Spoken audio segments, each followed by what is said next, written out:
আজকাল কিছু মানুষের মনুষ্যত্ব টাকার কাছে বিক্রি হয়। যেখানে টাকার ঝলক থাকে সেখানে বিবেক নীরব হয়ে যায়।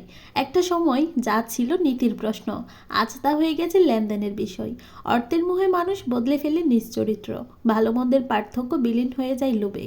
বন্ধুত্ব, ভালোবাসা, সম্পর্ক সব কিছুর দাম ঠিক হয় এখন টাকার অঙ্কে। যেখানে আগে মন এগিয়ে আসতো, এখন সেখানে এগিয়ে আসে মুনাফার হিসাব। মনুষ্যত্ব যেন আজ বিক্রির পণ্যে পরিণত, আর মানুষ হয় তার ক্রেতা। তবুও কিছু মানুষ এখনও অবিকৃত।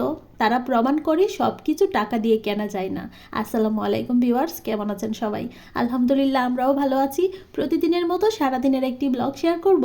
আশা করছি পুরো ভিডিওটির সাথেই থাকবেন। সকালের নাস্তা বানিয়ে তারপর আমি পিঠা বানানো শুরু করলাম। আর সকালবেলা যেহেতু পিঠা বানাবো, তাহলে নাস্তা বানানোর কি দরকার ছিল, চলুন আজকে সেই গল্পটাই শেয়ার করি। প্রতিদিনের মতো আজকেও সকালের নাস্তাটা তাড়াতাড়ি বানিয়ে নিয়েছি। আপনাদের ভাইয়াকে সবার আগে রুটি বানিয়ে দিয়েছিলাম, সে নাস্তা খেয়ে অফিসে চলে গেছে। তারপর আমি রাতের ঠান্ডা ভাত কিছু বেঁচে গিয়েছিল, অনেকগুলো ভাত রয়ে গেছে। কিছু ভাত মুরগিকে দিয়েছি, আর কিছু ভাত রয়ে গিয়েছিল, সেটা আমি ভেজে নিয়েছি। বিকেলবেলায় যেহেতু পাটিসাপটা পিঠা বানাবো, তার জন্য ক্ষীরটা আগে তৈরি করতে হবে। নাস্তা বানানোর পাশাপাশি ক্ষীরটা বানিয়ে নিয়েছিলাম অফ ক্যামেরায়।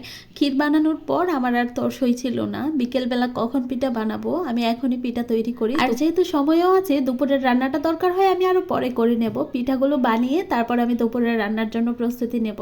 আর পিঠাগুলো বানাতে এতটা ভালো লেগেছিল। আর এই সিজনে আমি প্রথমবার পাটিসাপটা বানিয়েছি, আর খেতেও কিন্তু ভীষণ মজার হয়েছিল।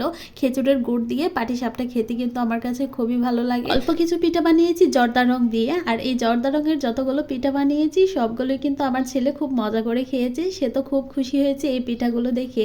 এই বছর সে প্রথমবার এই পিঠাগুলো খাচ্ছে। গত বছর বানিয়েছিলাম, সে তেমন খায়নি। যাই হোক, পিঠা বানানো শেষ করে চলে আসলাম আবার দুপুরে রান্না করার জন্য। প্রথম দিকে ঢেলা মাছ ভেজে নিয়েছি, আর একই কড়াইয়ে এখন মূলা শাক ভেজে নিচ্ছি। আজকে কিন্তু মূলার তরকারিও রান্না করব। মূলা শাক ভাজি করছি, মূলার তরকারি রান্না করব। ঢেলা মাছগুলো মুচমুচে করে ভেজে নিয়েছি, আর সাথে কিন্তু আমি শিম, টমেটো কেটে দিয়েছি। ফুলকপির সাথে কিন্তু মিক্সড করে সবজি দেওয়া যায়, তবে আজকে আমি মূলার সাথে কিন্তু এক দুই পদের সবজি দিয়েছি। এমন মিক্সড করে তরকারি রান্না করলে কিন্তু খেতে ভালোই লাগে। আর শীতকালে কিন্তু অনেক রকমের সবজি পাওয়া যায়, সব কিছু টাটকা টাটকা, ফ্রেশ ফ্রেশ। আর শীতটাই আমার কাছে সেরা মনে হয় আর কি। অনেকেই কিন্তু মূলার তরকারি পছন্দ করে না, কেমন একটা গন্ধ আসে, তবে আমার কাছে ভালোই লাগে খেতে, এতটাও খারাপ লাগে না। তরকারিগুলো খুব সুন্দর করে কষানো হয়ে গেছে, আর যাতে তেমন গন্ধ না আসে বা খারাপ না লাগে তার জন্য কিন্তু আমি একটা টমেটোও দিয়েছি। এখন মাছ দিয়ে ঝোলের পানিটা একসাথে দিয়ে দিয়েছি। এমন করে রান্না করে নিয়েছিলাম তরকারি হওয়ার আগ পর্যন্ত। বিকেলবেলায় বাসায় অল্প কিছু ফল দরকার ছিল, ফল শেষ হয়ে গেছে। এই ছোট সাইজের আপেলগুলো আমার কাছে খুবই ভালো লাগে খেতে, বড়গুলোর থেকে ছোটগুলো খেতে খুব ভালো লাগে আর কি। আজকে এই ভিডিওটি এ পর্যন্তই। কেমন হয়েছে কমেন্ট করে জানাবেন। সবাই অনেক বেশি ভালো থাকবেন, আমাদের জন্য দোয়া করবেন। আল্লাহ হাফেজ সবাইকে।